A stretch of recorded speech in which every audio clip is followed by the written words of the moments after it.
Buenos días a todos, ¿se oye, no? Sí. Buenos días a todos, bienvenidos un día más a estos desayunos de la Cátedra de Empresa Familiar. La verdad es que hoy es una satisfacción ver la sala tan llena. Hemos tenido una gran acogida por el tema. Es la segunda vez que tocamos este tema desde que yo estoy dirigiendo la cátedra, el año 2016. El primer desayuno que hicimos fue este proceso de sucesión desde la perspectiva del sucesor, que se trata muy pocas veces. Casi siempre se enfocan los procesos de sucesión desde la perspectiva del que lo deja y pocas veces desde la perspectiva del que lo cogió. Y en aquella ocasión estuvieron Agustín Gregori y Fidel García Guzmán participando con nosotros, y hoy tenemos, después de unos cuantos años, pensamos que fue un tema que tuvo muy buena acogida y pensamos que es el momento de volver a hablar, ¿no?, de este enfoque. Y bueno, pues como podéis comprobar, ha tenido una acogida estupenda. Teníamos más de 110 inscritos. Y bueno, pues agradeceros a todos el interés que mostráis en las cosas que hacemos, porque bueno, pues ver que efectivamente atraen quiere decir que algo de valor estaremos aportando, ¿no? y que ese granito de arena que intentamos aportar desde la cátedra pues está ahí dando su fruto, ¿no?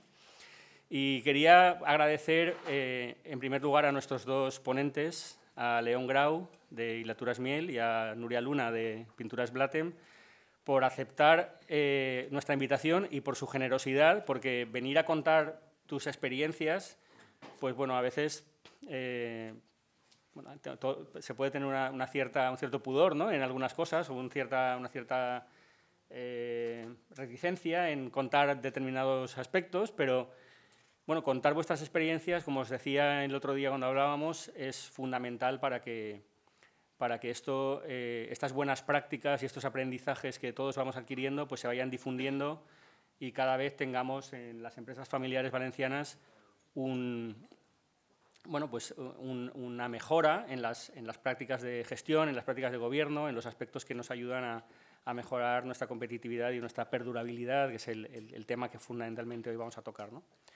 Y también, por supuesto, pues agradecer, como siempre, a todos nuestros promotores y patrocinadores, a AVE, a EDEM, a IBEFA, al Instituto de Empresa Familiar, CaixaBank y Broseta, que sin vosotros pues no podríamos hacer todas estas cosas, y bueno, pues al final es el fruto de vuestro compromiso con la sociedad y con el entramado económico empresarial de la Comunidad Valenciana.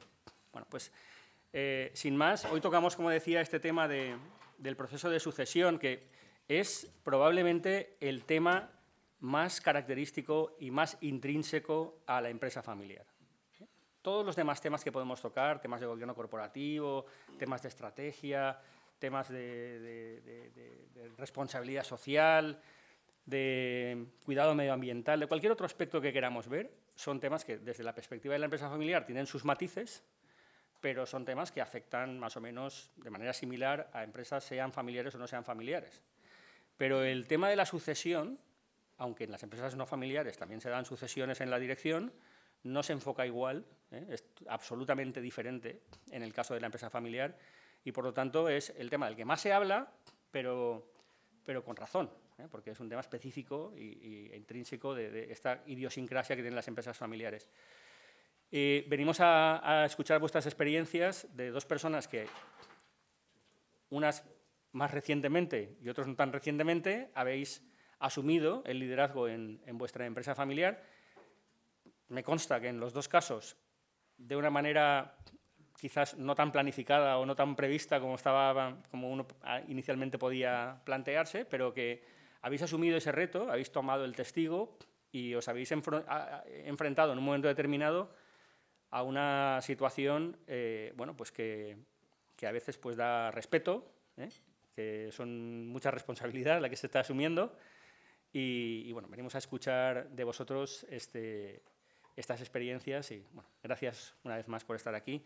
Sin más, como lo que importa es escucharos a vosotros, no tanto a mí, os voy a pasar la palabra y os voy a pedir que un poco situéis ese primer momento, ¿no?, de cómo se produce cuando llegáis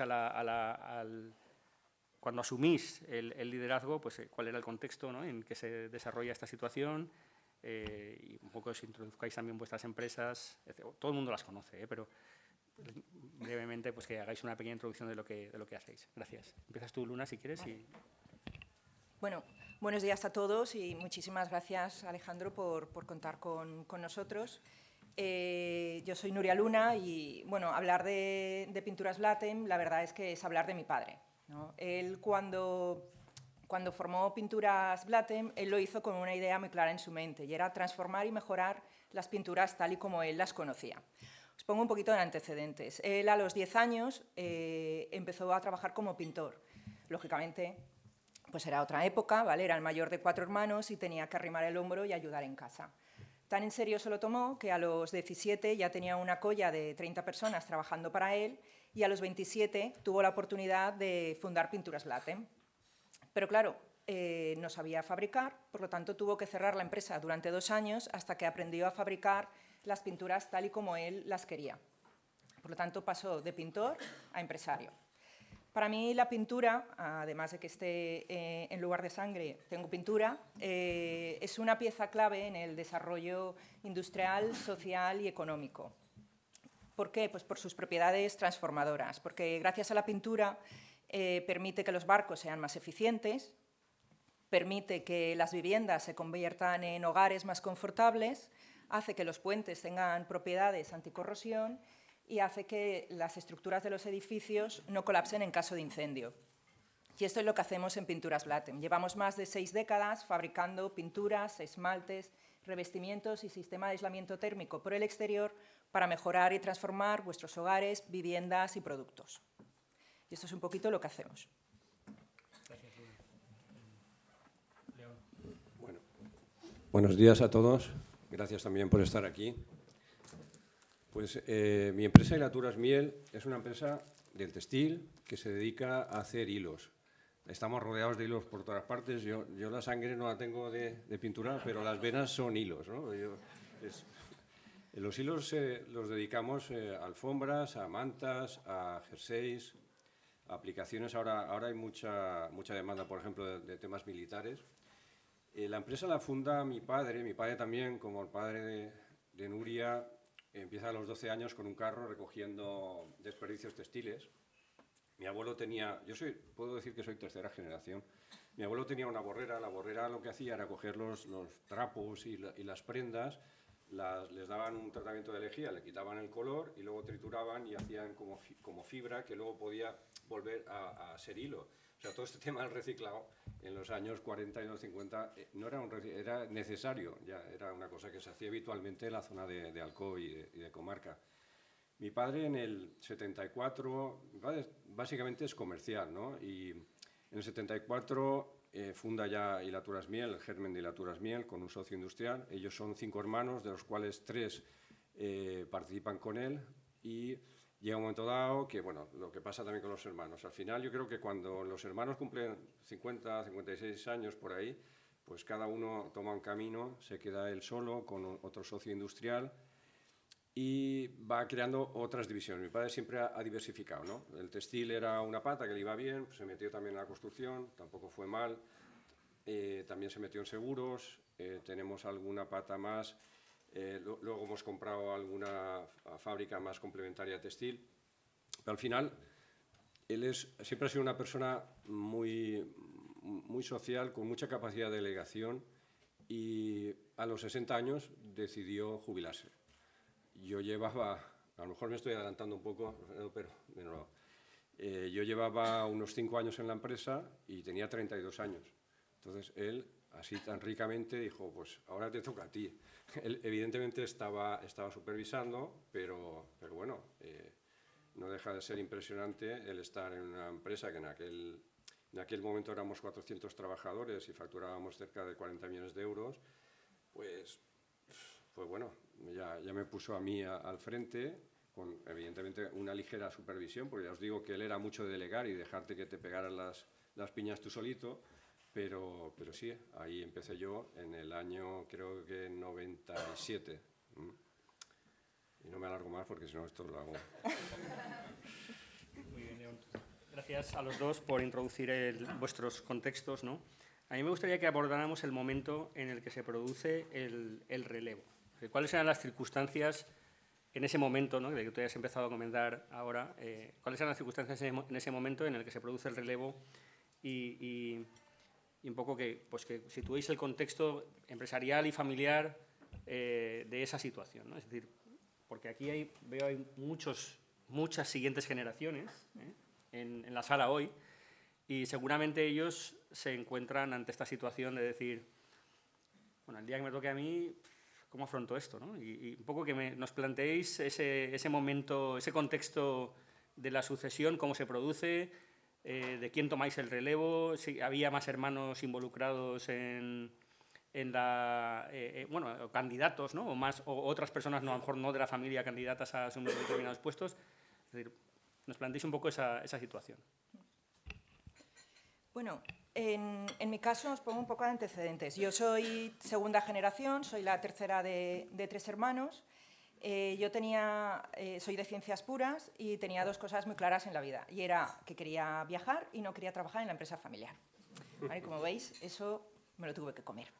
Entonces, ¿por qué no quería trabajar en la empresa familiar? Bueno, porque a pesar de estar todos los veranos trabajando, al ser la pequeña de 3 hermanos, mi padre trabajaba, obviamente, fundó la empresa, mi madre trabajaba, mi hermana trabajaba en la empresa familiar, mi cuñado también, el único que se libraba era mi hermano. Entonces, claro, para mí, los que sois, veo muchas caras conocidas que sois de empresa familiar, me entenderéis que los domingos, bodas, bautizos y comuniones, el único tema de conversación es la empresa. Entonces, cuando tienes cierta edad y eres adolescente, pues la verdad es un rollo. Entonces, yo tenía claro que no quería hacer eso y bueno, me alié con mi madre para hacerle una OPA hostil a mi padre en el sentido de terminantemente prohibido hablar de empresa familiar en casa los domingos. Por favor, hagamos un break. Y bueno, y hasta aquí la parte romántica. Yo realmente, mi hermana estuvo muchos años gestionando la empresa junto a mi padre, pero en el 19 ya decidió tomar otro camino, así que yo cogí el relevo generacional en marzo del 20. Entonces, imaginaros, a nivel profesional fue muy duro porque no estaba previsto que yo fuera a coger el relevo generacional, por lo tanto, yo venía del departamento de marketing, llevaba unos 13 años trabajando en el departamento de marketing, pero una cosa es llevar un área y otra cosa es que te den las llaves del supercoche, ¿vale? Y no tienes ni idea de manejarlo. Viene la pandemia, viene la escasez de materias primas, entonces me estaba haciendo muchos máster en el impuesto del plástico, en guerras, etc. Luego también en el plano personal fueron años muy duros porque en el 2020 falleció mi abuela y en el 21 falleció mi otra abuela y 15 días más tarde mi madre. Entonces así es como yo cogí el relevo generacional. Obviamente no podía apoyarme en mi padre porque al estar mi madre enferma, pues mi padre lógicamente estaba con mi madre, yo me dividía el tiempo entre fábrica y el hospital y francamente hasta mayo del 21 no fui consciente de todo lo que había.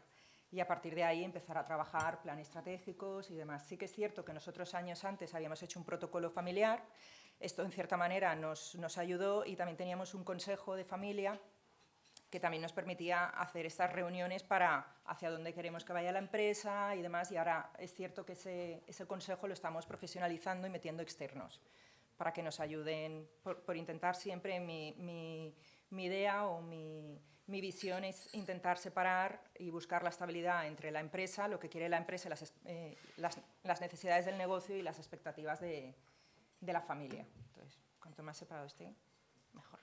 Y así es como arranqué. Pues en mi caso, yo estudio Derecho aquí en Valencia y luego hago un máster en Madrid, del Instituto de Empresa. Y en principio, mi hermana también estudia Derecho.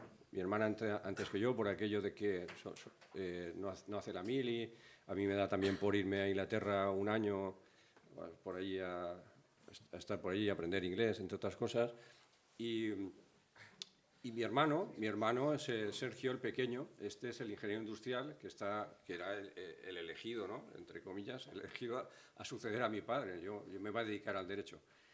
Bueno, pues mi hermano, cuando acaba la carrera de ingeniería, empieza a trabajar con Tabex, está 2 o 3 años, y al tercer año funda una compañía web. Estamos en el año 98, 99, funda una compañía web, después otra compañía de eficiencia energética, y ahí se queda. No entra a optar a estar en la empresa.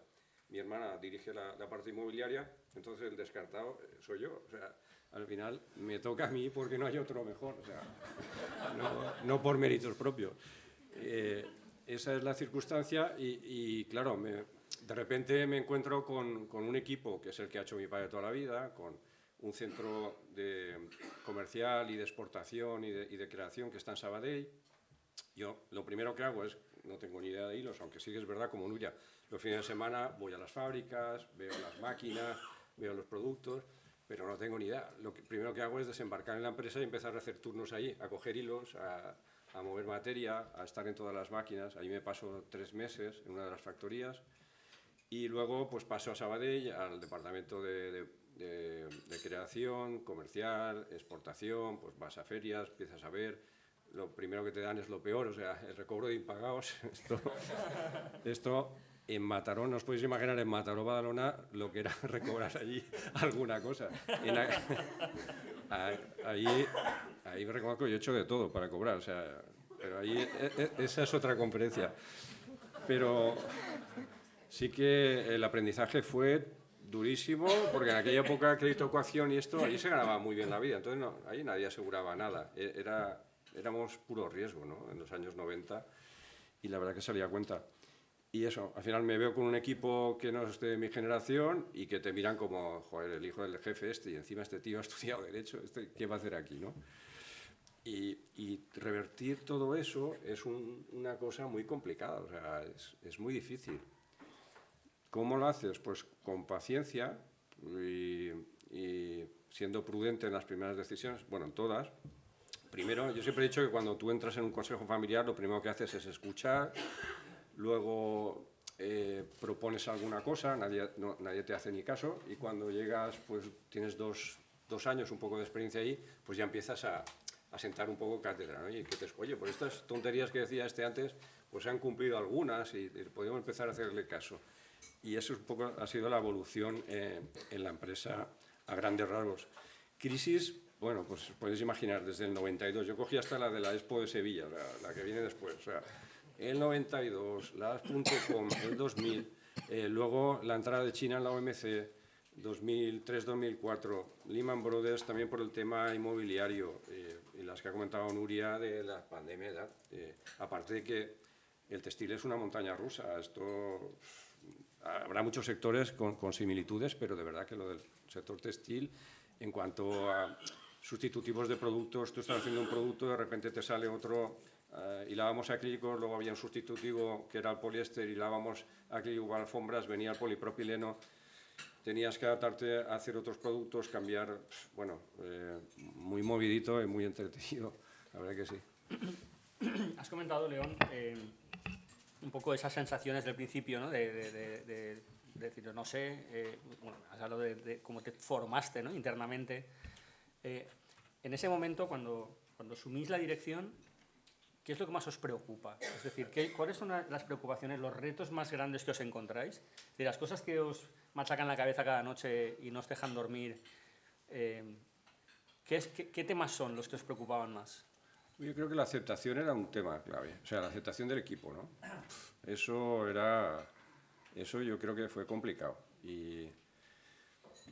Y claro, imponer tus decisiones a ese equipo, que como te digo, no es el tuyo, están en otra generación y se supone que tienen mucha más sabiduría, más expertise que tú, que realmente sí, en sus campos sí, pero tal vez lo que aportábamos nosotros era eso, era un poco la coordinación, el estar en un grado superior para coordinarlos a ellos, que muchas veces los departamentos cada uno va a la suya, ¿no? Que es algo que suele pasar, pero claro, es más difícil poner eso en cintura si no es tu equipo. Eso para mí sí que fue... ¿Y cómo lo enfrentaste esto? Yo creo que... Has hablado antes de prudencia, sí, de paciencia. Prudencia, paciencia, y muchas veces también los mismos mercados y las mismas circunstancias del momento del mercado, de la empresa, te ayudan a tomar algunas medidas, a reemplazar algunos.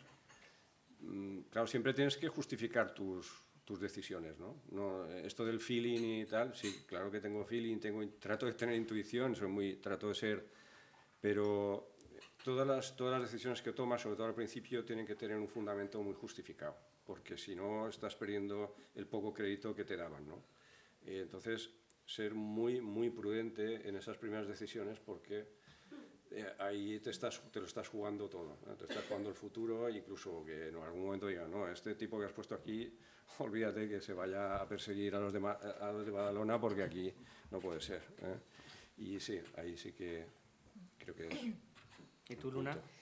Totalmente de acuerdo, lo estoy escuchando y digo, tal cual, el cambio de liderazgo, coger el relevo después del fundador, pues nadie dijo que iba a ser tan difícil, porque es lo que dice él, el equipo, o sea, tú tienes que tener una personalidad propia, el equipo te tiene que seguir, tú tienes que convencerles, enamorarles, construir para que te sigan en el proyecto. Luego, además, tienes la mochila de decir, voy a continuar con el legado de la familia. O sea, ahora no llego yo y me lo cargo. Entonces, tengo claro que yo no soy mi padre, no puedo andar en sus zapatos. Él lleva 60 años dedicándose a esto, yo necesito 3 vidas para saber de pintura, pero bueno, yo tengo que andar en mis zapatos y hacer mi camino. Es cierto que en este sentido mi padre me deja hacer, lo cual me hace mucha ilusión, pero también es una gran responsabilidad.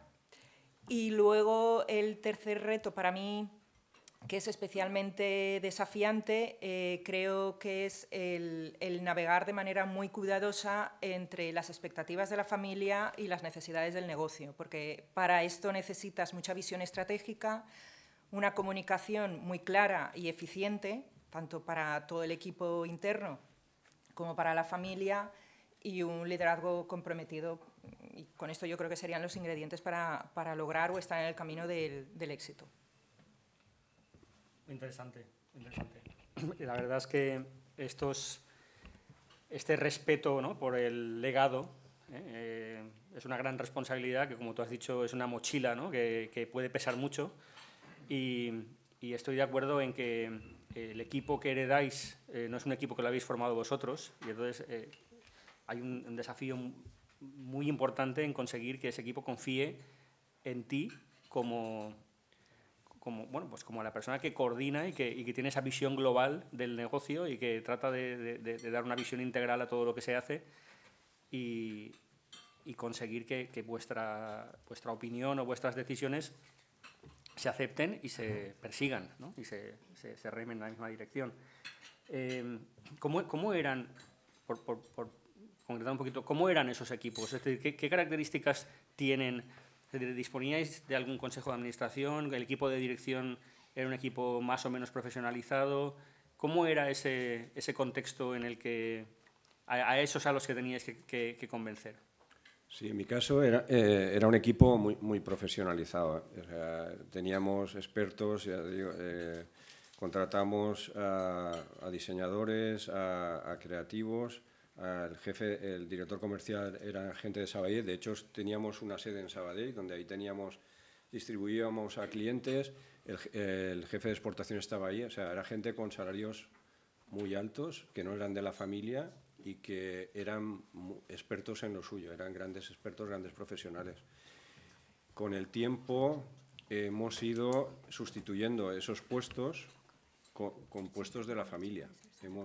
Lo que hablábamos, ha entrado gente del socio industrial que también está en la empresa y ha cogido esos puestos de exportación, de director comercial, financiero.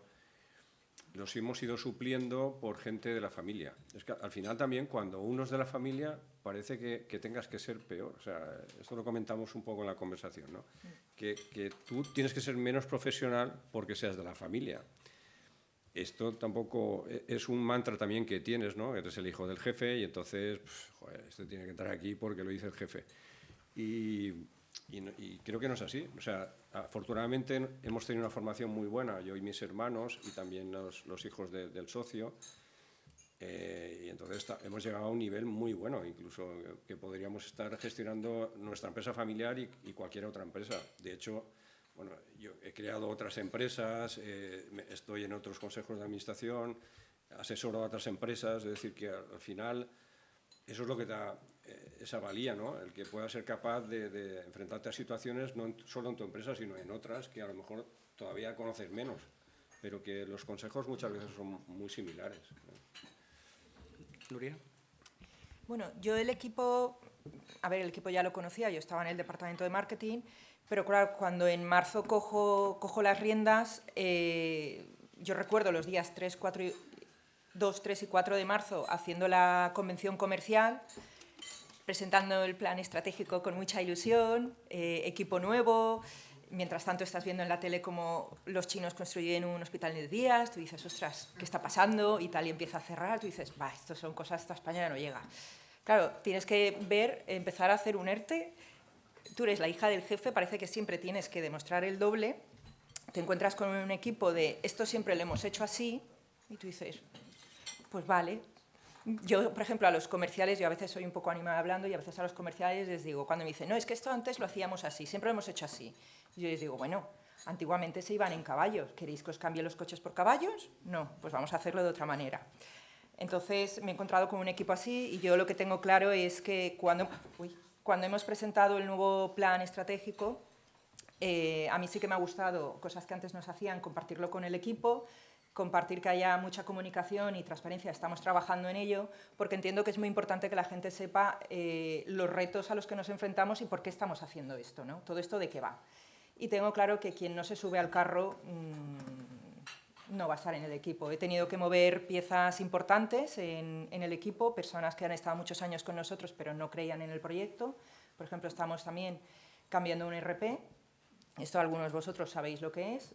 No solo es sangre, sudor y lágrimas, sino también es un cambio de cultura y un cambio de mentalidad. Entonces, para mí también me enfrento a ese cambio de cultura porque hay mucha gente joven que a veces te sorprende, que tiene una mentalidad más antigua, y también me encuentro con gente que hace poco se jubiló una persona que ya empezó con mi padre. O sea que tenemos de todo muy variado. Entonces, tienes que aprender a hablar y ser muy flexible y mucha comunicación. O sea, yo me he tenido que hacer autocursos de cómo dialogar con la gente, con lo que tienes en tu cabeza, cómo trasladarlo para que ellos crean en el proyecto y se suman, porque al final todo esto para mí va de personas y el equipo que tengo es el que tengo. Habéis hablado un poco de los aprendizajes, que luego tocaremos un poquito más, pero... y aquí os estoy metiendo un poco un gol porque esto no lo había dicho, pero me viene a la cabeza y creo que como esto es un diálogo, no un coloquio, pues creo que... Pero hay una parte de este proceso que es la interacción con los que han dejado el testigo, es decir, esas personas que siguen siendo accionistas, que siguen siendo los dueños de la empresa y que te han dado el testigo, pero están vigilando, ¿no? Y están, entonces, la relación con la otra parte, con la parte que da el testigo, ¿cómo la habéis gestionado? ¿Cómo fue esa situación y cómo la habéis gestionado? Has comentado antes que tu padre se jubiló con 60 años, que es una cosa bastante atípica. Sí, y ahora te cuento, o sea, mi padre se jubila con 60 años y al año siguiente hace de Capitán Moro. Y se pasa todo el año en celebraciones, allí lo de Capitán Moro es, bueno, ya habéis visto. Se pasa todo el año celebraciones, organiza exposiciones, se trae ballet Chalcoy, bueno, aquello no os podéis imaginar, no solo los 3 días de las fiestas, sino todo el año, ¿no? Y mi padre siempre ha sido una persona que ha organizado, le ha gustado mucho organizar cosas, juntarse con gente, divertirse, eso me ha facilitado mucho tener menos presión, porque entonces le quitas el foco un poco sobre mí, ¿no? Y la verdad que él se jubiló con 60 años, falleció con 79 y sus 19 años son apoteósicos. O sea, lo que ha vivido mi padre es que esto no lo vivirá casi nadie de los que estamos aquí. O sea, él con 72 años se plantaba todos los viernes por la noche en el pub de turno con su botella de champán y ahí estaba. Y muchas veces conseguía, te lo digo de verdad, conseguía información empresarial allí, porque mi padre nunca se ha emborrachado, es un tipo que controlaba siempre. Se enteraba de si aquel tenía trabajo, si al otro le había entrado un pedido, no sé qué, si tal. Y el lunes estaba todo el mundo yendo a ese tipo a decir, oye, que sé que te ha entrado trabajo, vamos a ver qué podemos hacer. Con lo cual, mi padre ya sé que es muy atípico, pero claro, yo ahora tengo 58 años y digo, me voy a jubilar dentro de año y medio. Y lo de Capitán Moro me puede tocar, o sea, está cerca. O sea, estoy un poco asustado. Esa pregunta viene después, pero... Bueno, es interesante porque hicimos hace un tiempo también la perspectiva contraria, también la hemos abordado, ¿no? El ceder el testigo, y hablábamos de ceder el testigo de manera temprana, que no es muy habitual en las empresas familiares, porque hay un gran apego emocional, ¿no? con el negocio que uno funda o con el que gestiona durante muchos años, pero en cierto modo es una muy buena práctica porque se gestiona el relevo con tiempo. Sí, yo imagino, dices que tu padre era una persona que le gustaba vivir bien, y gustaba disfrutar de la vida, que es lo que hay que hacer, por otro lado, pero comentabas o sea, yo me imagino que si él no hubiese estado tranquilo con el negocio, pues hubiese arromangado y habría dicho, a ver, ponte en un lado, ¿no? que esto todavía lo puedo llevar yo. Todavía estás verde y espérate un poco. Bueno, hemos visto casos en empresas muy famosas, ¿no? de tu propio sector, en Mango, por ejemplo, ¿no? Se produjo un relevo, luego se deshizo el relevo y luego se gestionó de otra manera, ¿no? Entonces, bueno, son casos interesantes, ¿no? Vamos a escuchar el caso de Nuria y luego seguimos con los aprendizajes. Yo creo que el mío es el más común, ¿no? Mi padre, vamos a ver, tiene dos amores en la vida: la fábrica y la familia. Entonces, yo creo, de hecho, que la fábrica era como nuestro hermano mayor. O sea, eso era la jubilación para mi padre. Yo creo que mi padre tomó la decisión de dar el paso atrás también por las circunstancias de mi madre y demás. Entonces, yo lo que sí que vivo sorprendida es que él me deja hacer. Me deja hacer, yo creo que también se debe de fiar, si no... y él sí que es cierto que le gusta ir por fábrica, ¿vale? Él ahora se dedica también a pintar cuadros, entonces por las tardes también pinta cuadros, o en fábrica en una nave pinta cuadros, entonces tengo naves llenas de cuadros para él porque lo lleva en la sangre, y la verdad es que me deja hacer. Sí que es cierto que las reuniones de finanzas, esa no perdona, esa estamos ahí, pero por lo demás he de decir que me ha sorprendido, porque a pesar de como él, conociendo lo que es una persona con mucho carácter y que siempre ha querido estar muy pendiente de la fábrica y de todo lo que se hace, me está dejando hacer. Yo creo que también, espero que sea porque se fíe, y también porque al final los tiempos van cambiando, el tema de la digitalización y demás, pues de cierta manera te vas quedando un poco más atrás. Entonces, pero vamos, yo creo que mi padre se jubilará estando allí, morirá estando allí. Muy bien, muy bien. Bueno, teníamos una pregunta prevista. Habéis comentado algo, pero si podéis, en cierto modo, resumir cuáles han sido los aprendizajes más importantes de este periodo, ¿no? Después de tomar el liderazgo. El tuyo es muy cortito todavía, Luna, pero le han aprendido muchas cosas en estos años. ¿Cuáles serían los 3, 4 aspectos, o 2 o 3, los que consideréis que son los aprendizajes más importantes de este proceso de tomar el relevo y de asumir la dirección y asumir la responsabilidad de gestionar el legado de la familia? Sí, lo primero es el tomar decisiones tempranas. A edad temprana yo creo que te ayuda mucho a... cuantas más decisiones tomes, aunque sean equivocadas, van como llenándote un poco la mochila de sabiduría, ¿no? Y de fracasos. Muchas veces son fracasos. Y parte de esos fracasos son lo que hablaba antes de las crisis, ¿no? Por ejemplo, tengo una experiencia bastante fuerte. Cuando entra China en 2003, nosotros vemos la ola venir. Vemos que va a venir ya China y va a empezar a inundarnos de producto. Está Zara desarrollándose, y Mango y los demás, y están ya trayendo producto hecho. Entonces nosotros no se nos ocurre otra, que vemos descender la producción. En ese momento despedí 120 personas en 3 o 4 meses, con la suerte, entre comillas, de que como estábamos en pleno auge inmobiliario, los costes de esos despidos, que en otra ocasión nos hubiera hundido, pues eran bastante asumibles, ¿no? Lo digo porque nuestra idea, pues coger la media fábrica y enviarla y hacemos una empresa en la India, la montamos allí.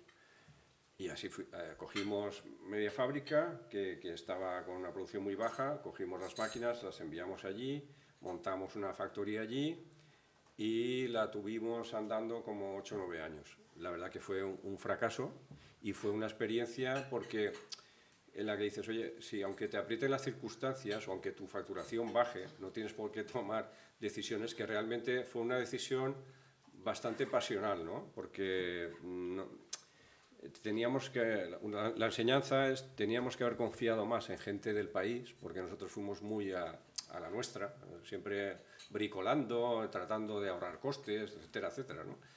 Y lo que teníamos que haber hecho es hacer estudios serios, habernos gastado la pasta ahí y ver cosas como, por ejemplo, que la fibra que teníamos que adquirir tardaba 2 meses en llegar a la India, que luego cuando un camión en la India, que yo a lo mejor tarda 6 días en llegar, que no había carreteras, que cuando haces la fábrica tienes que hacer un pueblo al lado para que esta gente viva, porque si no se te van, y al final acabamos diciendo que tienes que hacer también el templo de los elefantes, porque tienes que hacer un templo en la fábrica, es así.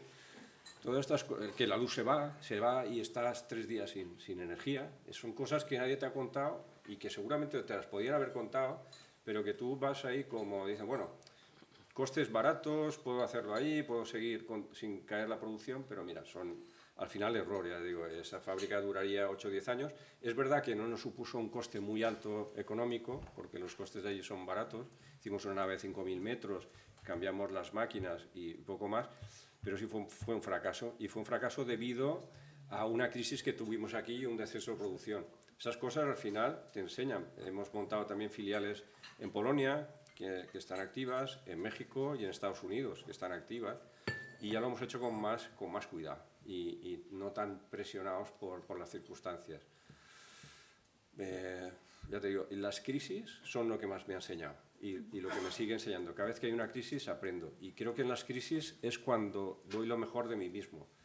Es verdad que no duermo en las crisis, lo paso mal como cualquiera, pero es verdad que doy lo mejor y no sé cómo decirlo, en circunstancias difíciles se desarrolla todo mi potencial, ¿no? A lo mejor en una etapa como la que tenemos ahora, que más o menos la producción la tenemos vendida, etcétera y tal, pues bueno, pero a mí lo que me va es esa tensión de sí, la mala vida. Me va la mala vida y pierdo peso y lo paso mal y pierdo pelo, pero bueno, es lo que realmente me pone, disfruto ahí, sí. Sí, es un signo del compromiso de la familia empresaria, que es muchísimo más fuerte, porque es el negocio que habéis vivido toda la vida, el negocio de tu familia, el que os ha dado de comer, el que tiene muchos empleados que dependen de vosotros, ese compromiso de la familia, ese aspecto positivo. Luego comentaré un poquito algo sobre ese cuaderno que tenéis encima de la mesa, que tiene que ver con esto precisamente, pero ese compromiso es el que demuestra eso, de me va la mala vida, ¿no? Es que el compromiso que tengo es tan fuerte que en los momentos difíciles no hay quien me saque de ahí, ¿no? Nuria. Bueno, yo llevo menos años, pero como vamos de tiempo, porque aprender he aprendido mucho, sigo aprendiendo y moriré aprendiendo.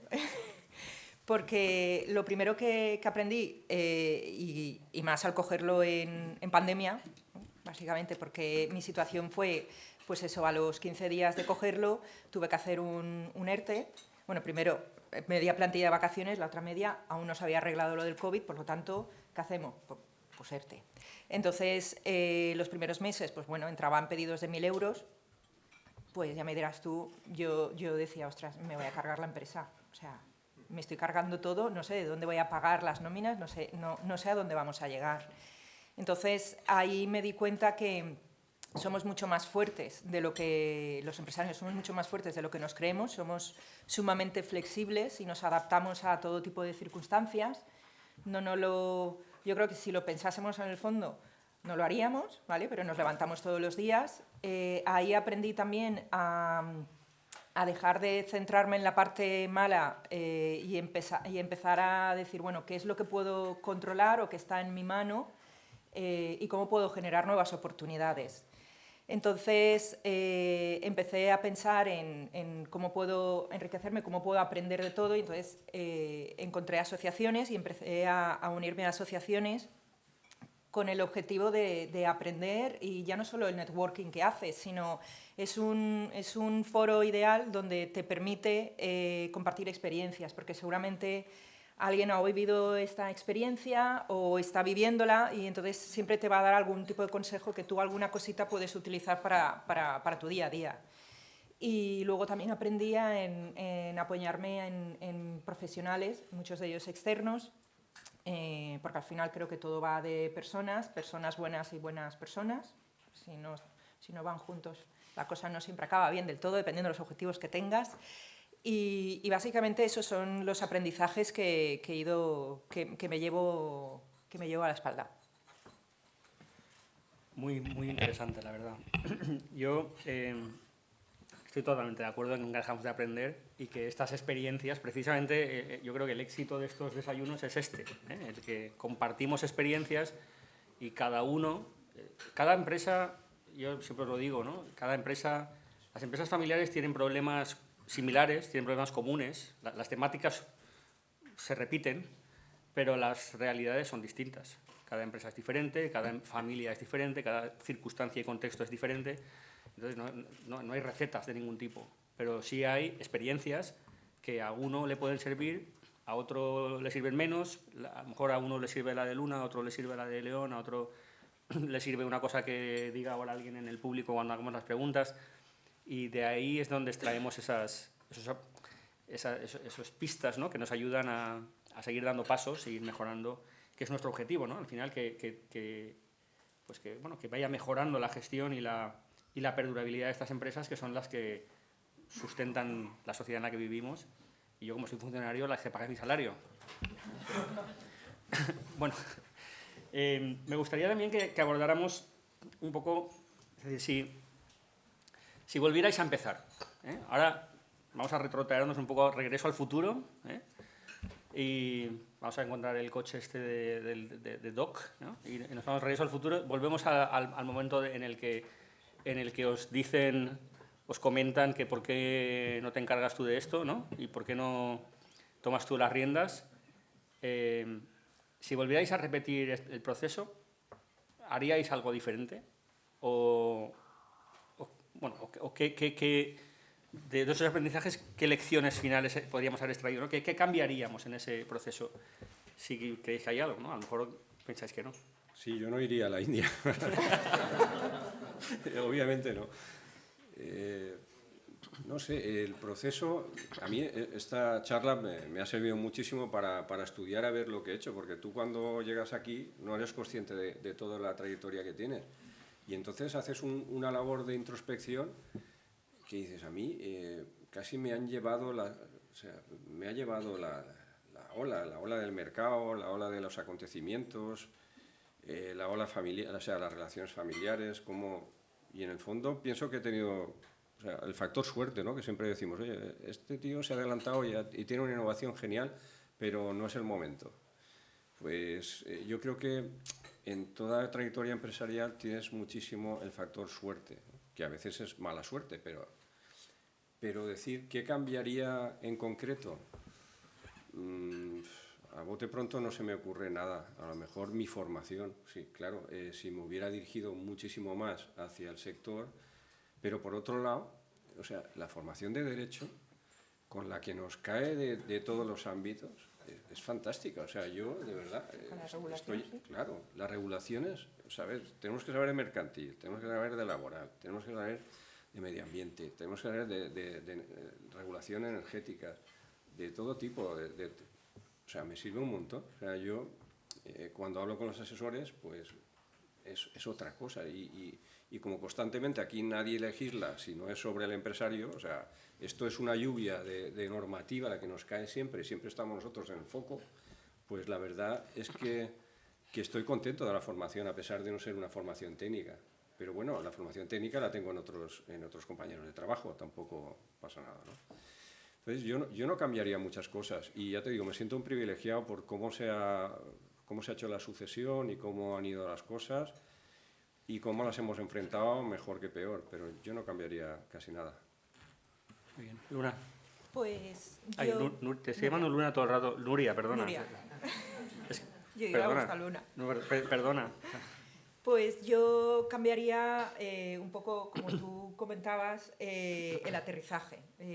La estrategia o la planificación de la sucesión, a lo mejor que hubiera sido un poquito más suave o más orgánica, pues hubiera sido un poco más sencillo, porque el hacerlo de la noche a la mañana, pues conlleva que muchas veces no sabes cuál es el camino, no te están guiando y entonces vas un poco acierto y error. Y pues te vas pegando unas cuantas tortas y vas aprendiendo así, que también es una de las maneras más prácticas de aprender, pero bueno, con un poco de más cariñito tampoco viene mal. Y luego el tema de la cultura, porque como los dos comentábamos, al final estás cogiendo equipos que no los has hecho tú, sino que te vienen heredados.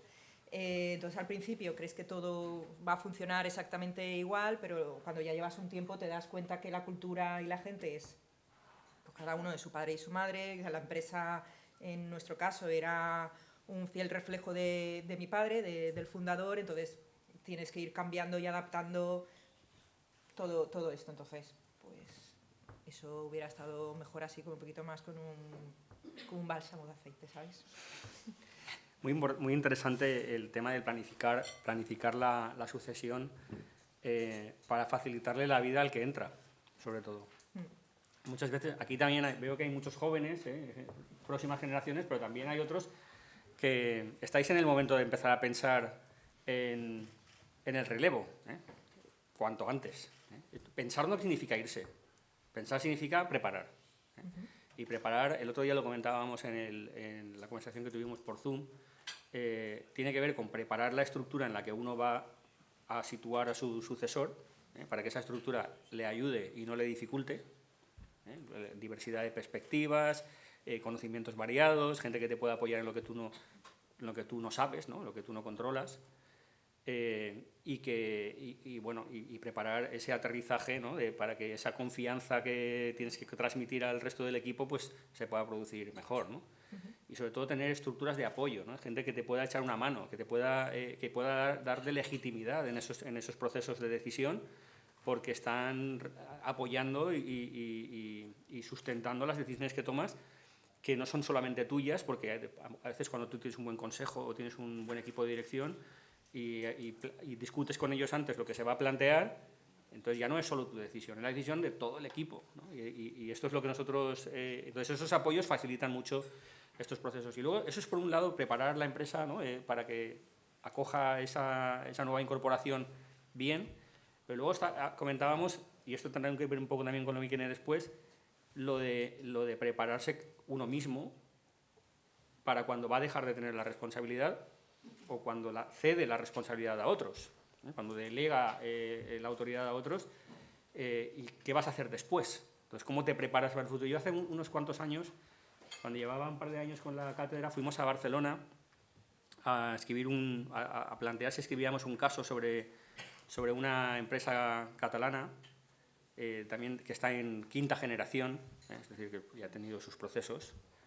Y este me decía, no, mi padre tiene 91 años y no hay quien lo saque de la empresa. 91 años, Y dice, pero claro, ya no toma decisiones, porque aquí tenemos un equipo, consejo de administración, empresa grande, con muchísimos empleados, muy profesionalizada. Profesionalizado no significa externo, significa gente con capacidad de decisión, sea en familia o no sea en familia. Y dice, pero él no tiene otra vida, no sabe qué hacer. O sea, todos los días viene porque es que no tiene otra vida. Entonces, él me decía, si mi padre hubiese gestionado su vida personal de otra manera, tendría más amistades, tendría más hobbies, tendría más alternativas a las que dedicar su tiempo y tendría también la tranquilidad de que el negocio está gestionado correctamente y que no le va a faltar el dinero, ¿no? Entonces, son temas que esa preparación, ¿no? Por parte del que se va, el que entra, se encuentra con la gran responsabilidad, pero lo que tiene son retos por delante de ir gestionando la parte familiar, que si queréis podemos comentar también un poquito cómo se gestiona esa parte familiar, pero también hay que preparar la salida. Y en 2018 hicimos un estudio de la cátedra junto con el consorcio STEP, al que pertenecemos, sobre los procesos de sucesión, y la gran mayoría de los empresarios que están en procesos de salir o de llegar a la etapa de jubilación no han preparado su jubilación, no han preparado su futuro después de. Entonces esto es un hándicap que dificulta la entrada del que llega, porque no están tranquilos, con lo que, aunque te dejen y confíen en ti, vosotros sois unos afortunados porque han confiado muchísimo en vosotros, pero muchas veces no están tranquilos y están siempre ahí observando qué pasa, qué haces, cómo tal, y entonces no te dejan decidir, ¿no? Y bueno, la última pregunta que os quería hacer, y luego daremos un poquito de tiempo para que los asistentes también puedan hacer preguntas. Vosotros cuando pensáis que es la elección del momento, ¿cuál creéis que es el momento adecuado? ¿Cuándo debería ser el momento en el que uno se tiene que plantear este proceso, o el desarrollar este proceso de sucesión? ¿Cómo lo plantearíais? ¿Cuál creéis que vosotros que es el momento ideal para esto? Nuria, perdón.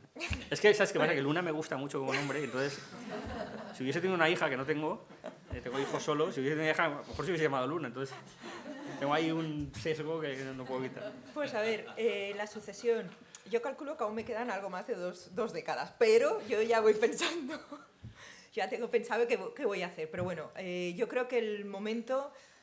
Es una pregunta difícil, ¿vale? Porque yo imagino que estás metido ahí en el día a día y en qué momento te dices, ostras, voy a dejar a los que vienen detrás que lo cojan. Yo creo que cuando las cosas van bien es mejor hacerlo, ¿sabes? Y empezar a planificar, y si viene gente, o sea, en mi caso si vienen mis sobrinos o viniese... Yo lo que tengo claro es que la empresa la estoy intentando dejar de tal manera que el que venga detrás le resulte más sencillo acceder a toda la información, que tengamos unos foros, los comités de trabajo, el comité de dirección, el consejo, que tengamos unos foros donde sea mucho más sencillo poquito a poco ir formándote, ir cogiendo información para luego poder pasarle el testigo. Yo creo que tiene que ser todo un poco más planificado. Pero bueno, yo que si los que vienen detrás mañana me dicen que quieren venir y me jubilo, pues oye. Bueno, en ese estudio los más jóvenes decían que se iban a jubilar antes. Pues todavía no han llegado el momento y yo me jubilaré súper pronto. Sí. No sé, cada vez nos sube más la jubilación. Ya lo veremos, cuando se vaya haciendo mayor. Cada vez nos sube más la jubilación, yo no sé cuándo me toca, pero bueno. Así que... Pues yo creo que preparándolo, yo ya tengo varios hijos que están licenciados en marketing, en derecho, en económicas, también sobrinos. Entonces tenemos ya un elenco de gente que puede optar a esos puestos, pero tampoco sin tener una... A mí me gustaría que trabajaran en otras empresas, que adquirieran otras experiencias y que después, si quisieran, entraran en la compañía o las compañías. Hay varias compañías dentro del grupo, entonces... sitio van a tener, y si capacidades las demuestran como las están demostrando, que son gente seria, aplicada y responsable, pues van a tenerlo. Otra cosa es que, claro, nosotros somos una generación que vamos a vivir muchos años, ¿no? O sea, nos habla que tenemos una esperanza de vida que vamos a llegar a tener 120 años.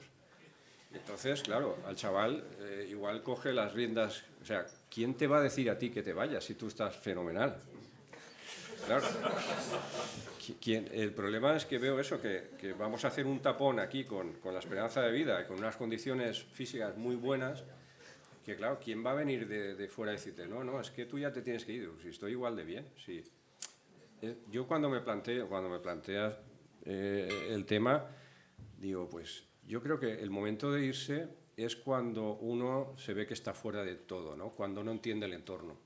Yo estoy en algunos consejos de administración con gente mayor que están jubiladas, pero están en el consejo, y veo que no están en el mundo. O sea, no, cuando hay una decisión complicada, que es cuando se ve a las personas, pues no opinan, porque no conocen ya el entorno.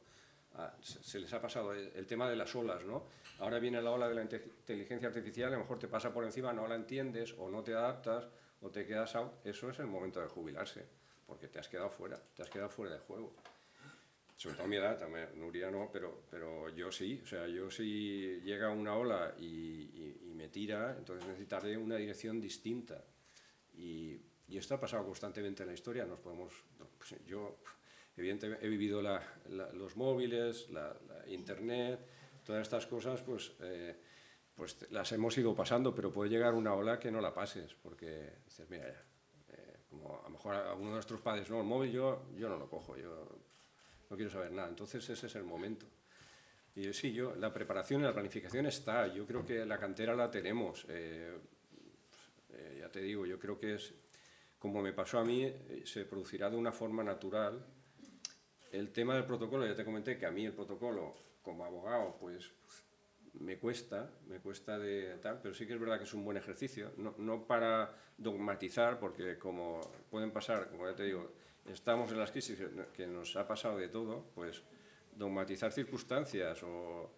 Por ejemplo, mi hermana hace 2 años tuvo un cáncer, entonces la perspectiva de ella ahora mismo es muy distinta de la mía, por lo que ha pasado. Y ella está en puestos de dirección, pero claro, le ha cambiado totalmente la versión al riesgo o tal, está más por otras cosas.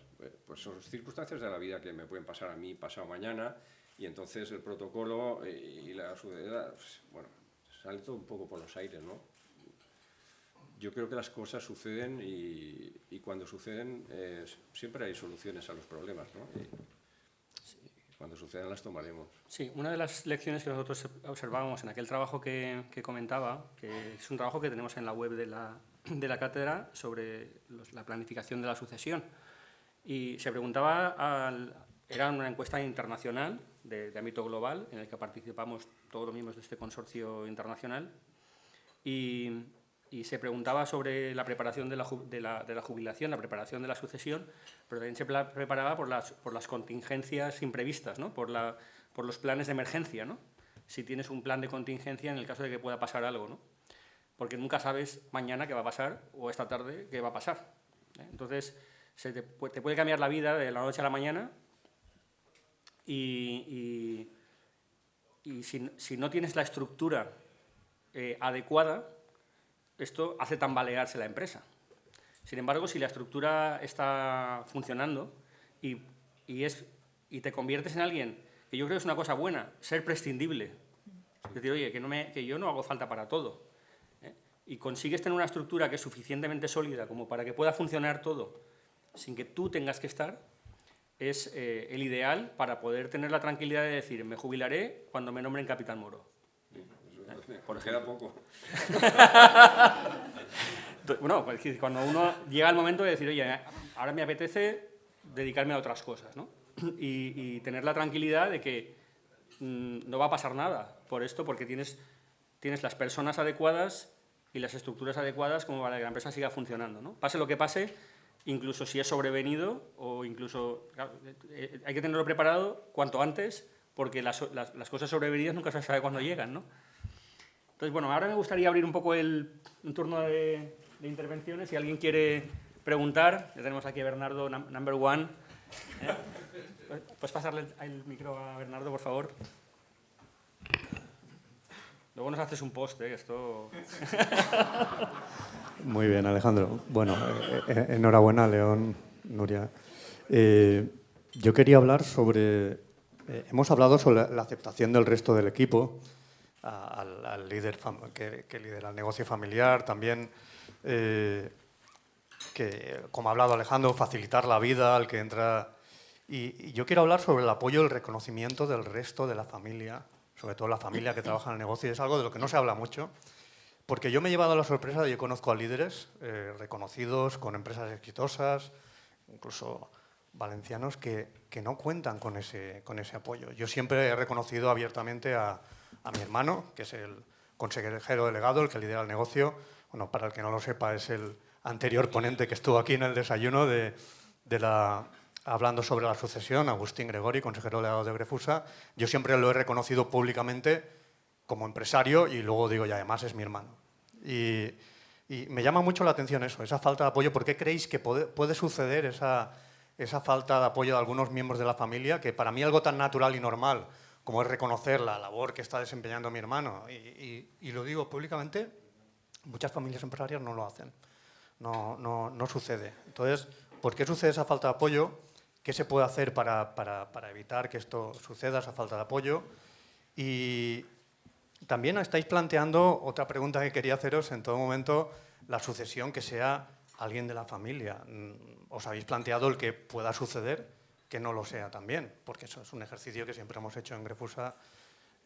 Bueno, yo llevo, no lo he dicho, yo soy Bernardo Gregori, llevo la presidencia del Consejo de Familia y siempre lo planteamos, que, oye, que para nosotros lo fundamental es que el negocio vaya bien. Si es alguien de la familia ideal, por supuesto, pero puede que el día de mañana no lo sea. Entonces, las dos preguntas son esas.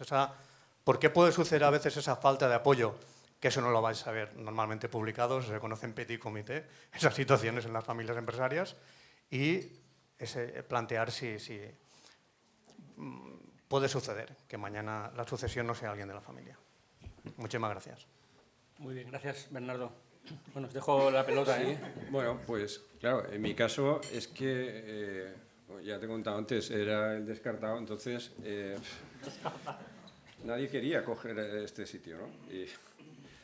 Y es verdad que la relación con mis hermanos ha sido excelente siempre. Y te digo una cosa que quería comentar antes y se me había olvidado. Una cosa que te ayuda a erigirte un poco en el líder es salir un poco de esa familia, o sea, tener una imagen fuera, ¿vale? Entonces, yo me acuerdo en el 2002, me propusieron ser presidente de ACTEX, que es la Asociación Comarcal de allí de los textiles. Mi padre jamás se había metido en ninguna asociación, seguramente porque no tenía tiempo para esas cosas, pero se lo pregunté, oye, mira, me han ofrecido el puesto, y me dijo, sí, cógelo porque te va a ayudar a tener relaciones comerciales, a conocer el sector y tal. Y es una cosa que después fui presidente de Ateval y ahora soy presidente de ITEX, es algo que está fuera de la empresa y te implica un cierto reconocimiento, y eso te ayuda mucho a que esas pequeñas reticencias que puedas tener en la familia, que en mi caso no las he sentido, de verdad, pero a lo mejor con los socios y demás, pues yo creo que eso me ha ayudado mucho al reconocimiento y a la aceptación del resto, ¿no? En cuanto a lo segundo, que si nos planteamos tener un externo que dirija la empresa, pues evidentemente es una posibilidad. Segunda sería la opción B, ¿no? La primera es que alguien de la familia y la segunda, efectivamente, que fuera un externo. No la descarto tampoco, ¿no? Bueno, yo en mi caso también te habla otra descartada, ¿sabes? Otro plan B. Entonces, yo, mis hermanos, es cierto que mi hermana la gestionó durante unos años y luego decidió dar un paso atrás. Mi hermano nunca quiso gestionar la empresa, él ha tomado otros caminos. Entonces, en ese sentido, bueno, sí que es cierto que a veces, yo no sé si en otras familias pasa, pero sí que es cierto que a veces es más fácil darle el reconocimiento a los de fuera que a los de dentro, ¿vale? Que son mucho más exigentes con los de dentro y a veces eso pues desgasta un poco, la verdad. Pero bueno, yo estoy con él también en que los que me conocéis sabéis que estoy también en muchas asociaciones, soy también muy activa. Entonces esto también permite como de alguna manera que sea un poco más objetivo el por qué tú estás ahí. Luego, el por qué pasa esto. Bueno, yo creo que al final cuando tú estás en un consejo de familia y realmente solamente te reúnes en esas reuniones, no tienes una visión del negocio, no tienes una visión del día a día, entonces quizás se toman decisiones que a lo mejor tú por falta de información o cualquier cosa las hubieras tomado de otra manera o piensas que es más sencillo, porque generalmente siempre ves lo ajeno más sencillo, ¿sabes? Entonces, pero en principio como no lo querían, pues ahora es lo que hay. Y bueno, y con respecto a la segunda pregunta, yo estoy totalmente de acuerdo con lo que comentaba Alejandro. Mi intención, no sé si por mi formación o por mi manera de ser, es ser totalmente prescindible en la empresa, que la empresa tenga vida sin mí. y si es alguien de la familia, genial, pero si no, lo importante es que continúe, que al final la empresa sobreviva a todas las generaciones. Muchas gracias. Déjame que apunte una cosa al respecto. Yo creo que el reconocimiento de la familia es fundamental. Es más complejo conforme van avanzando las generaciones porque las ramas familiares se van distanciando. No es lo mismo la relación que has tenido con tus hermanos que la que puedas tener con tus primos segundos y así sucesivamente. Cada vez las distancias son mayores, la variedad de perspectivas es mayor y es más difícil a veces conseguir el consenso sobre la figura de una persona que ocupa ese cargo, ¿no? Pero yo siempre digo que hay que hacer dos cosas. En la empresa familiar hay dos grandes vectores que son fundamentales. Uno es alinear. Es decir, tenemos que conseguir que haya una alineación de intereses, perspectivas, consensos sobre lo que queremos hacer, sobre en quién confiamos, a quién ponemos en la dirección. Ahí hay un trabajo de alineamiento y hay muchas herramientas para alinear. Y una de las herramientas son los consejos de familia, porque la alineación es básicamente comunicación y liderazgo. Es decir, cuando tienes a alguien que tiene un cierto carisma, una cierta capacidad de liderazgo, que el liderazgo no es otra cosa que la capacidad de influir en los demás, la capacidad de que los demás hagan cosas sin tener que obligarles a nada, ¿no? Entonces, ese alineamiento tiene que ver mucho con la comunicación, tanto dentro de la empresa como fuera, y en la familia, el Consejo de Familia juega un gran papel de alineamiento. Y luego, la otra vector es separar. Una cosa es la familia y otra cosa es la empresa. Hay cosas que son decisiones empresariales y hay cosas que son decisiones familiares. Y luego, el segundo aspecto que me comentaba sobre el externo o el interno, o el familiar, antes lo comentábamos en el previo, ¿no? Es decir, obligar a un hijo a asumir las riendas de algo, a un hijo o una hija, se puede hacer, pero yo creo que es una mala idea. Es decir, yo creo que lo que hay que hacer es enamorarle. Entonces, ¿para eso qué hay que hacer? Pues sembrar la semilla en la familia. Y si dentro de la familia hay gente con capacidad que se enamora del proyecto y decide apostar por él, tienes la combinación perfecta, porque tienes el profesional comprometido hasta la muerte. Si dentro de la familia hay otros intereses, pues cada uno tiene que hacer su vida, y desarrollar. El hermano de León pues quiso meterse en el mundo de Internet, en el mundo web, etcétera, etcétera. Es su vida, es el camino que quiere seguir. Entonces, a lo mejor luego vuelven, por circunstancias o lo que sea, ¿no? Pero yo creo que hay que sembrar la semilla y dejar que florezca, ¿no? Y si no germina y no crece, pues hay que buscar alternativas fuera y planificarlas.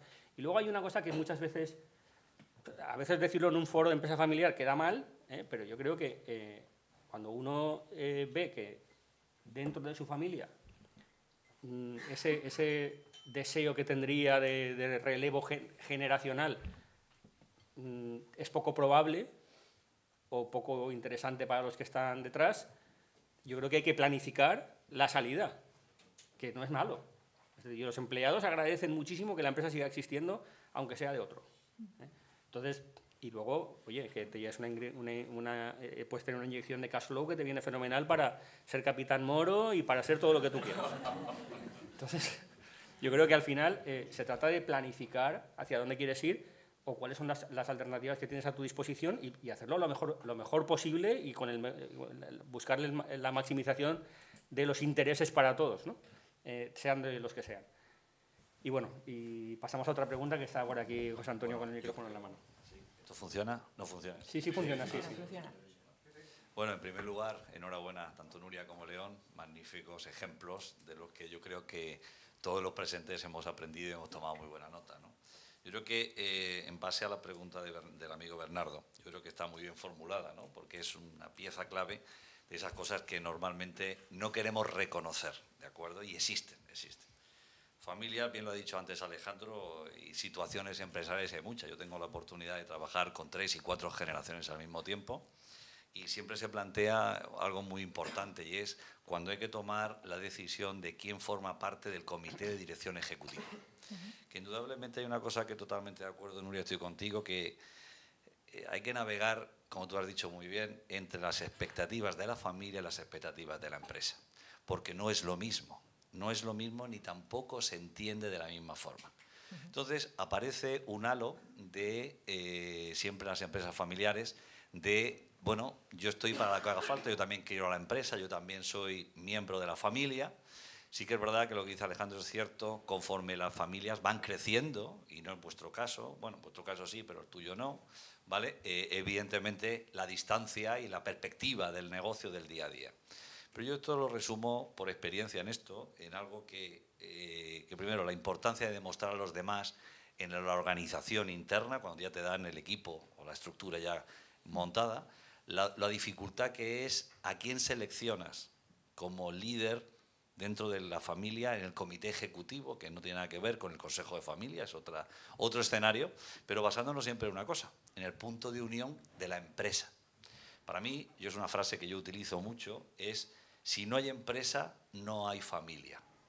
Y sin familia no habrá empresa. En definitiva, yo creo que esto es una reflexión muy importante, que evidentemente cada familia y cada empresa es un mundo, pero que nos da muchas veces como empresarios miedo a decir, a esa planificación que Alejandro decía muy bien, tan necesaria, decir, de hacernos la pregunta, ¿no? Oye, ¿y después de mí qué hago? Esa es la cuestión fundamental. Yo creo que lo que tú decías antes, navegar entre las expectativas de la familia y la empresa, es clave en este entendimiento, ¿no? O sea que enhorabuena, me encanta. Perfectamente de acuerdo, ¿eh? O sea, nada que añadir, me parece muy acertado. ¿Alguna pregunta? Tenemos por aquí, señor Fornés.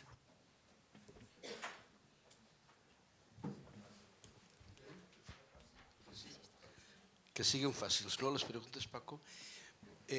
León i Núria, enhorabona, felicitacions per la vostra exposició de la vostra experiència. Alejandro, por organizar este desayuno.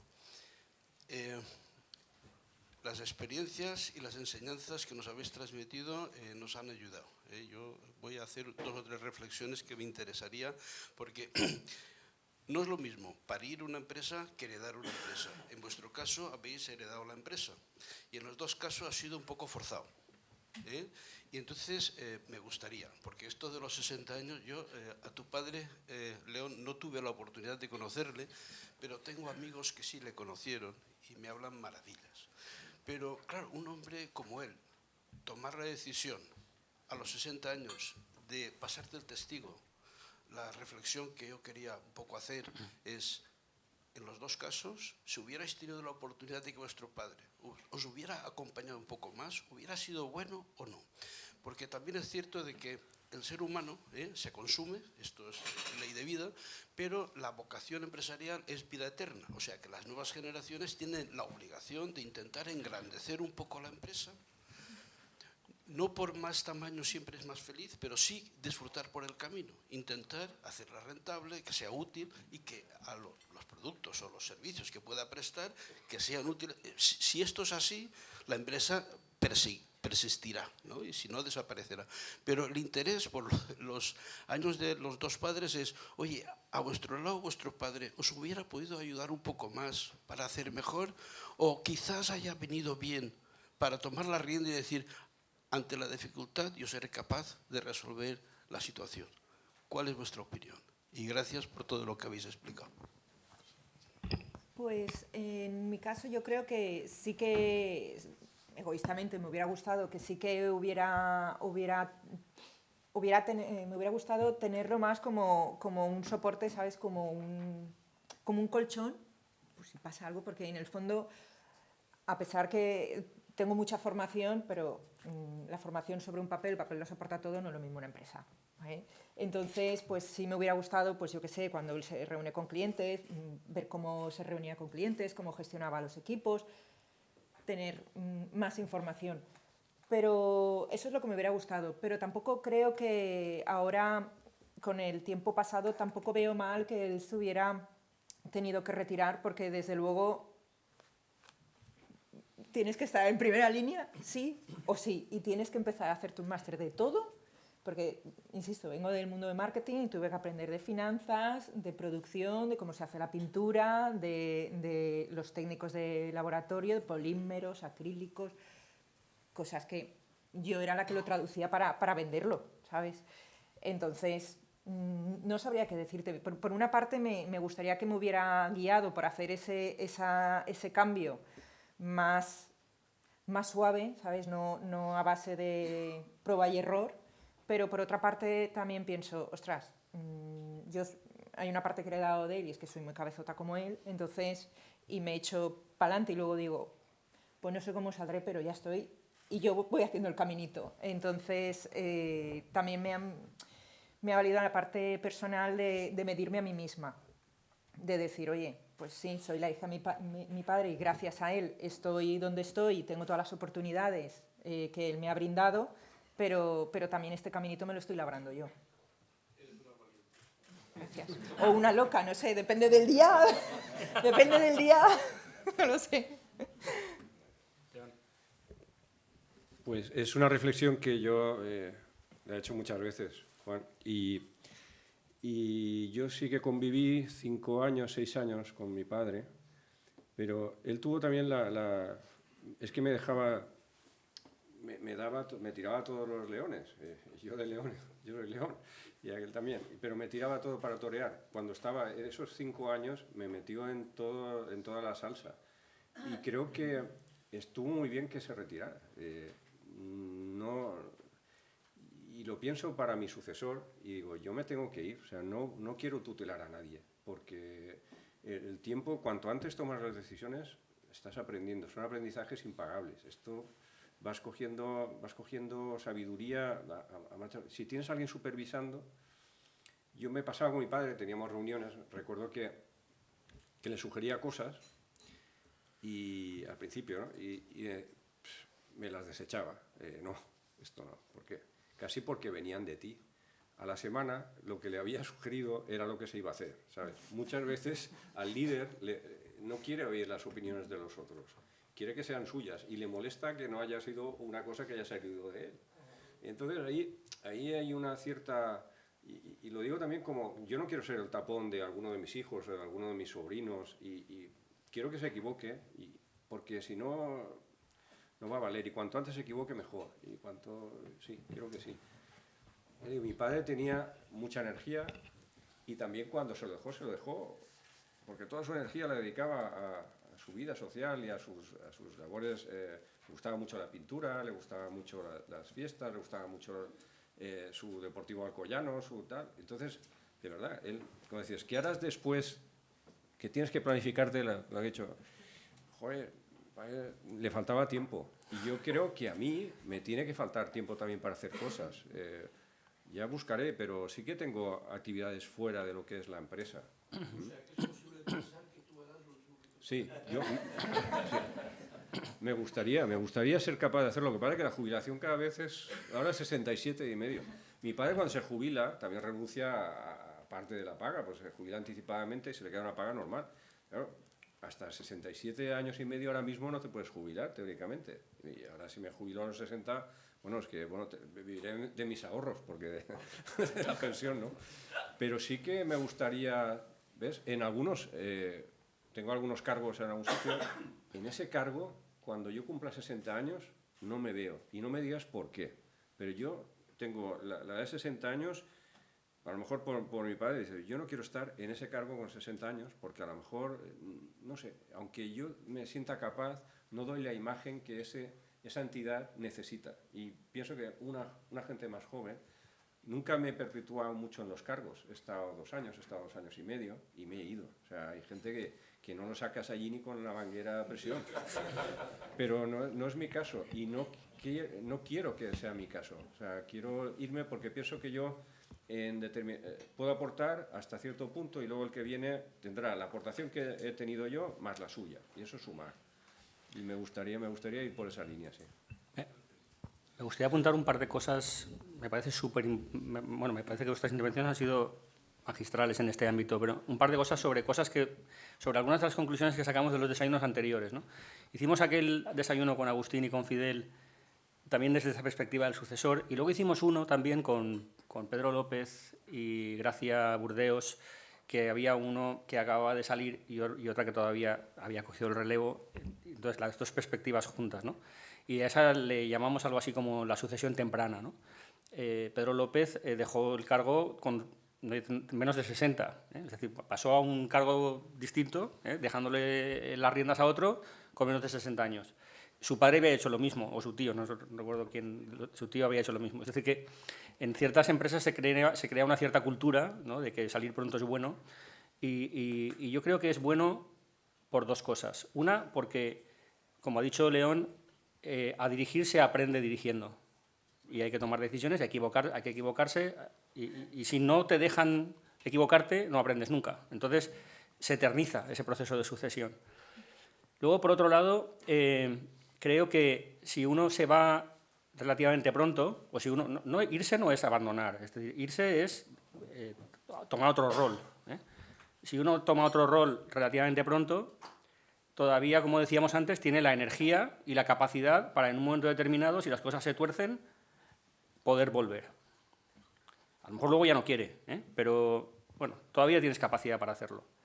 Y luego, por otro lado, también está esta necesidad de tener tranquilidad, en que, por eso hablaba antes de la estructura. Tranquilidad de que tú te puedes ir tranquilamente y no te va a faltar ni la tranquilidad económica, ni la tranquilidad mental de que el negocio está bien dirigido, ni la tranquilidad de que la familia no se te está desmontando. Entonces, prepararlo con tiempo te ayuda a que todo eso se pueda hacer. Agustín decía una cosa muy divertida, desde el punto de vista del sucesor, decía, cuando te dan el testigo, tienes que tirar fuerte. Porque si no dejas que te lo pasen a tu mano, entonces nunca tomas las decisiones tú y esto se eterniza. Pero hay que trabajar mucho en que ese que te ha dado el testigo esté tranquilo. Entonces hay que generar un sistema de información que lo mantenga al tanto de cómo va el negocio. Hay que trabajar la política de dividendos para que no sacrifique su paga, porque claro, yo vivo bien porque gano mucho dinero, porque tal, y tengo un buen salario. Si me jubilo y mi empresa tiene una filosofía de 100% reinversión de los beneficios, pues estupendo, sí, pero yo luego que ya no me puedo ir a comer gambas todos los días. Como decía el otro día, he comido muchas gambas para poder traer las lentejas a casa, ¿no? Entonces, son aspectos, tenemos otra inmersión antes, pero son aspectos que a mí me hacen ver que prepararlo con tiempo es sano. Mi tío Alfredo se fue pronto, pero también le dijo a mi hermano Agustín, voy a dejar que lo hagas, pero como no lo hagas bien, te voy a dar una patada en el culo y... Sí, sí. No, ya tu tío Alfredo me lo dijo así, tal cual. ¿Teníamos otra intervención allí? Sí, bueno, en primer lugar, felicitaros. La verdad es que hemos venido a aprender y, de hecho, nos vamos con la lección aprendida. Muy bien. Mi pregunta es un poco capciosa, mi pregunta es un poco incómoda.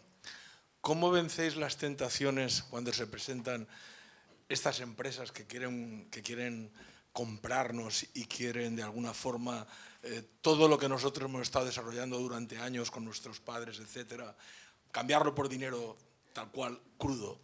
No los escucháis, hay mucho sentimiento por encima del valor de la empresa. ¿Cómo se rechazan estas oportunidades? Pues mira, yo tengo un mail estándar y lo contesto así. Yo he de decir, antes he comentado que para mi padre tiene dos amores, la familia y la empresa. Nosotros actualmente recibimos, pues como todos los de aquí, recibimos propuestas. Yo creo que ni me las planteo porque esto sería, posiblemente mi padre me quitaba hasta el apellido, ¿sabes? Como se me ocurriese vender la empresa. Mis hermanos están con nosotros en no vender. Ahora realmente también he cogido el relevo hace relativamente poco. Egoístamente quiero ponerme a prueba. Entonces yo no digo que a lo mejor el día de mañana se piense, pero nosotros ahora no, ya digo, tengo un mail estándar, yo escucho a todo el mundo y políticamente contesto, pero así lo dejo. Sí, yo estoy con Nuria, nosotros tampoco le hacemos ni caso, es una cosa que que entra por el email y ahí se queda. Normalmente yo ni contesto, o sea, pero... Te pasaré el mail. Sí, yo no lo tengo eso estructurado. Pero sí que, claro, es una forma de vida para nosotros y también es una ruptura muy grande, más allá de que te puedan dar tantos millones o menos, pero ahora mismo es cambiar de vida, o sea, es como irte a otro país. ¿Y qué hago? Bueno, ahora me voy a otro país, ¿aquí qué hago con esto? Y en general, en otras empresas que también hemos tenido algunas ofertas, siempre soy de no vender, siempre soy de no vender. Y mañana, y seguramente me equivocaré, porque habrá un momento que no sea el momento, que la empresa vaya para abajo y que entonces, ostras, si lo hubiera vendido. Pero en principio la filosofía es de no vender y de seguir y disfrutar con la empresa, porque te digo, esto es la vida, una gran parte de nuestra vida y lo disfrutamos. Cuando sufres, aprecias luego el disfrute, ¿no? Sufrir y disfrutar. O sea que al final las dos cosas están bien. Sí, si me dejáis que haga un apunte también un poco capcioso. Yo creo que, en principio, cuando el compromiso de la familia está tan alineado con la empresa, estas propuestas, pues, bueno, no las valoras, ¿no? Pero todo depende de las circunstancias. Depende de cuál sea tu contexto, cuál sea tu situación, cuál sea el futuro de tu familia. Si tú tienes 3 hijos y uno está en Estados Unidos y ha hecho médico, el otro no sé qué, no sé cuántos, tal, y te llega una oferta, ¿no la vas a considerar? Yo creo que desde un punto de vista directivo, lo lógico sería estudiarla. Incluso si hay un plan estratégico que requiere capital extra para hacer determinadas cosas, unas ambiciones que van más allá de lo que tu familia sola puede hacer, ¿por qué no se pueden considerar estos planteamientos? Todo en su justa medida tiene su peso, y yo creo que hay que considerar las cosas cuando corresponde. Si en tu planteamiento se abre esa posibilidad, hay que buscar al buen partner, el bueno, no cualquiera, el bueno, pero ¿por qué no? Si en tu ámbito familiar tienes el relevo más o menos garantizado, hay digamos, materia prima, ¿no? Hay personas con capacidad, con ganas, con compromiso, financieramente te va bien, no tienes grandes problemas, puedes ignorar las opciones perfectamente, pero las circunstancias son tan variadas que yo siempre pienso que una buena dirección estratégica significa poner sobre la mesa las alternativas que tenemos y considerarlas, sus pros, sus contras, lo que nos viene bien, lo que aceptamos, lo que nos parece aceptable y lo que no, y tomar decisiones consensuadas y alineadas y discutidas, ¿no? No hay que cerrar la puerta a nada, Cuando no te conviene o no te interesa. Yo he conocido a alguno que ha dicho, no, ahora que me va bien, no me vengas a comprar, ¿no? Cuando no me vaya tan bien, vienes y entonces hablamos, ¿no? Había una pregunta aquí al final, la última pregunta. Bueno, Juanvi. Por aquí. Hola, muy buenos días, soy Juanvi Tamarit, un placer. Nuria, me ha encantado, no te conocía, ahora ya te conozco un poquito más. A León sí, porque he estado de moros con él, y el día que sea capitán habrá un antes y un después, seguro. Luego, también agradecer a mi amigo Bernardo, con el que compartí 22 años de carrera profesional, y aún recuerdo cuando su tío Alfredo, entonces yo era director de Recursos Humanos, entró en mi despacho y con el dedo así, si no fue, tornaré. Eso me lo dijo su tío. Por suerte las cosas se hicieron bien, entre otras cosas pues porque la familia fue muy generosa en rodearse de un muy buen equipo y dejar hacer. Y su hermano Agustín, que tiene un liderazgo completamente distinto a su tío Alfredo, la verdad es que ha demostrado con creces que las cosas se pueden hacer muy bien rodeándose de equipo. Y mi pregunta iba por ahí, por equipo.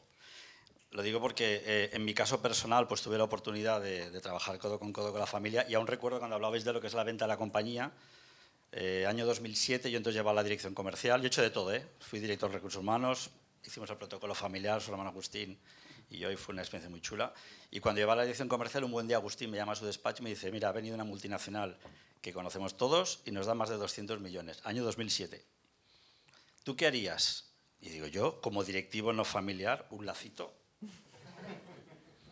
pero sencillamente porque cuando sabes los evidas que tienes, la de años que tienes que hacer bien las cosas, que el mercado acompañe, que la competencia no te pase por encima para generar esa pasta, dices, yo la vendía ya. ¿Qué pasa? El padre de Bernardo y su tío Alfredo, la empresa era esto y lo tenían claro, y seguimos. Y mi pregunta va, en aquel entonces yo me sentí parte muy comprometida porque algo tan personal, Agustín lo compartía con su equipo. Entonces, ¿tenéis vosotros algún plan de gestión de ese talento que hoy tanto cuesta retener en las organizaciones, que al final son los que realmente ayudan a hacer las compañías grandes, por supuesto, con un líder que tiene la visión, etcétera? Pero trabajáis ese tema porque entiendo que algún día llegará alguien que os pondrá esa florecita delante y picaréis, porque estas cosas pasan. Entonces, lo digo porque tenéis algo planificado, lo estáis trabajando, lo estáis viendo en cuanto al equipo,